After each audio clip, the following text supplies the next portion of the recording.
नमस्कार. ताई, प्रभाग क्रमांक 14 ड या प्रभागातून आपण उमेदवारी दाखल केलेली आहे आणि अत्याधिक असं खूप जास्त जोरदार म्हणजे एंट्री झालेली आहे फॉर्ममध्ये. काय सांगणार? आता जी माझी महानगरपालिकेत एंट्री होणार आहे ती चौथी वेळ असेल आणि भारतीय जनता पार्टीने मला ही संधी दिली आहे. त्या संधीचं सोनं करणं हेच माझं ध्येय आहे. माननीय गडकरी साहेब असू द्यात, माननीय देवेंद्रजी, माननीय बावनकुळेजी, आमच्या शहराचे सगळे आमदार आणि आमचे अध्यक्ष दयाशंकर तिवारीजी यांनी माझ्यावर विश्वास टाकून सर्वसाधारण पुरुषमधून मला ही उमेदवारी दिली आहे आणि त्यामुळे आता मी कुठेही थांबणार नाही. निरंतर 15 तारखेपर्यंत जनतेशी संपर्क करून जनतेच्या समस्या तर मला माहिती आहेत, कारण हा प्रभाग काही माझ्यासाठी नवीन नाही आहे. मी या प्रभागात भरपूर काम केलेलं आहे, जनतेशी संपर्क केलेला आहे. त्यामुळेच सर्वेमध्येही माझं नाव आलं असल्यामुळेच पार्टीने माझ्यावर हा विश्वास टाकलेला आहे. तर थोडं फ्लॅशबॅकमध्ये जाऊ आपण. मागच्या टर्मला कोणते विकासाचे कामं आपण आपल्या प्रभागात केलेले आहेत? पहा, माझा प्रभाग कदाचित जर आपल्याला माहिती असेल कसा भौगोलिकरित्या माझा प्रभाग कसा आहे. माझ्या प्रभागामध्ये रविनगर PWD डिपार्टमेंट आहे, CPWD सेंट्रल गव्हर्नमेंटचे जास्तीत जास्त जो एरिया आहे तो गव्हर्नमेंट एरिया आहे आणि तिथली जी जमीन किंवा जे काही असतं ते आरक्षित असतं.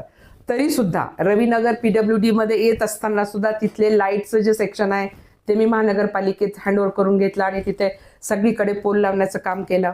रविनगरमध्ये तिथली एक लँड महानगरपालिकेकडे हस्तांतरित करून तिथे मी गार्डन निर्माण केलं. आता आणखी सिव्हिल लाईन एरियामध्ये मला गार्डन करण्यासाठी मी जागा शोधते खूप दिवसाची, पण तुम्हाला माहिती आहे तिथे सगळे करोडपती लोक राहतात. सगळ्यांचे बंगलेच एवढे मोठे आहेत, प्रत्येक बंगल्यामध्ये गार्डन आहे. त्यामुळे मला वाटत नाही की बाहेर कुठे जागा मिळेल. सदर पण कंजेस्टेड आहे. सदरमध्ये एक ग्राउंड आहे, तिथे मुलं छान खेळतात. ग्राउंडला डेव्हलप केले, त्याला आणखी डेव्हलप करू शकतो आपण. गडर लाईन, रस्ते, पोल हे तर आमच्या नगरसेवकाचे कामच असतात, पण त्याच्यातून सामाजिक दायित्व जे असतं त्याच्यावर माझा नेहमीच भर राहिलेला आहे. याच्यामध्ये मी महिलांना रोजगार कसा मिळेल. आपल्याला माहिती असेल माझ्या प्रभागामध्ये बऱ्याच महिलांना मी रोजगार दिलाय. इथे एक सुप्रीमो लॉन्ड्री आहे, त्या लॉन्ड्रीमध्ये माझ्या प्रभागातल्या महिला आज काम करतायत. रेल्वे स्टेशनचा मोठा ग्रुप आहे जो माझ्या एरियातली मुलं आहेत. माझे बूथ अध्यक्ष आहे, तिथे सुपरवायझर म्हणून काम करते. या सगळ्यांना रोजगार देण्याचं काम मी केलेलं आहे.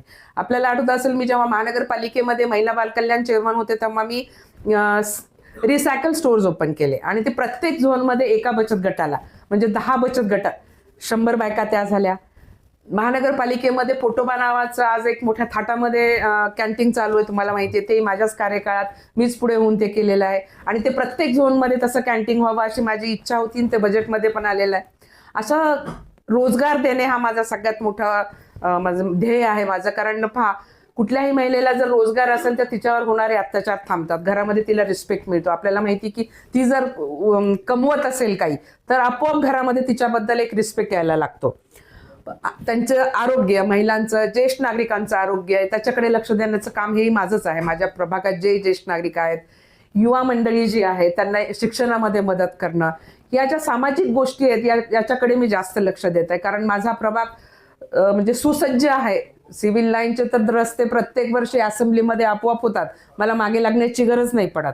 त्यामुळे अशा सुसज्ज प्रभागामध्ये खूप कमी कामं असतात, पण सोशल कामं तुम्ही जितके कराल तितके कमी असतात आणि माझं ध्येय तेच आहे.